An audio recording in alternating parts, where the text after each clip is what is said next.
നിലമ്പൂർ ഉപതെരഞ്ഞെടുപ്പിൻ്റെ വോട്ടെടുപ്പ് പൂർത്തിയായിരിക്കുകയാണ്. ഒരു രാഷ്ട്രീയ പോരാട്ടമായി നിലമ്പൂർ ഉപതെരഞ്ഞെടുപ്പിനെ മാറ്റണമെന്ന് തന്നെയാണ് പാർട്ടി സംസ്ഥാന കമ്മിറ്റി തീരുമാനിച്ചിരുന്നത്. അതിൻ്റെ അടിസ്ഥാനത്തിൽ നല്ല രീതിയിലുള്ള രാഷ്ട്രീയ പ്രചരണം നടത്താൻ അവിടെ ഉപതെരഞ്ഞെടുപ്പുമായിട്ട് ബന്ധപ്പെട്ട് നമുക്ക് സാധിച്ചിട്ടുണ്ട്. UDF നടത്തിയ തെറ്റായ പ്രചരണങ്ങളെ തുറന്നു കാണിക്കാനും ഉപതെരഞ്ഞെടുപ്പ് പ്രവർത്തനത്തിൻ്റെ ഭാഗമായി സാധിച്ചു. തെരഞ്ഞെടുപ്പിൻ്റെ എല്ലാ ഘട്ടങ്ങളിലും കള്ളക്കഥകൾ പ്രചരിപ്പിക്കാനാണ് UDF ശ്രമിച്ചത്. ഓരോ തരം നാടകങ്ങൾ സൃഷ്ടിക്കുകയാണ് അവർ ചെയ്തത്. രാഷ്ട്രീയ മുദ്രാവാക്യങ്ങൾ മുന്നോട്ടേക്ക് വെച്ചുകൊണ്ട് പ്രവർത്തിക്കുന്നതിന് UDFന് സാധിച്ചിട്ടില്ല.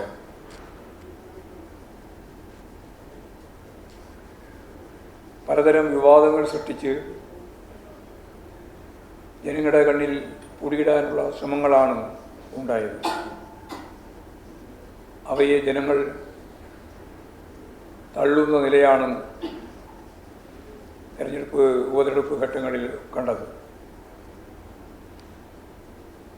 ഇടതുപക്ഷ ജനാധിപത്യ മുന്നണിയുടെ രാഷ്ട്രീയ നിലപാടുകളും വലതുപക്ഷം കാണിക്കുന്ന തെറ്റായ സമീപനങ്ങളും തുറന്നു കാട്ടിക്കൊണ്ടാണ് LDF തിരഞ്ഞെടുപ്പിൽ മത്സരിച്ചത്. മതനിരപേക്ഷ ഉള്ളടക്കത്തെ ഉയർത്തിക്കാണിക്കാനും അതിനെതിരായി രൂപം കൊണ്ട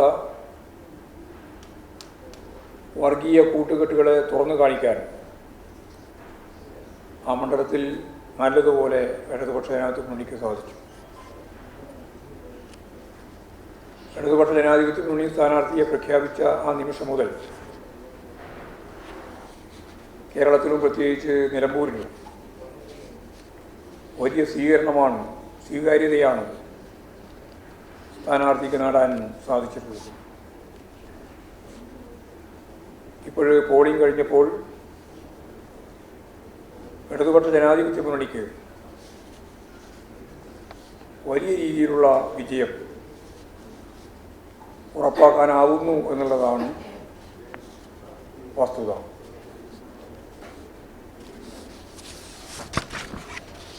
UDFനും പ്രത്യേകിച്ച് കോൺഗ്രസിനകത്തും ഉണ്ടായിട്ടുള്ള തർക്കങ്ങൾ കൂടുതൽ ശക്തിയായി പുറത്തു വരുന്നതിന്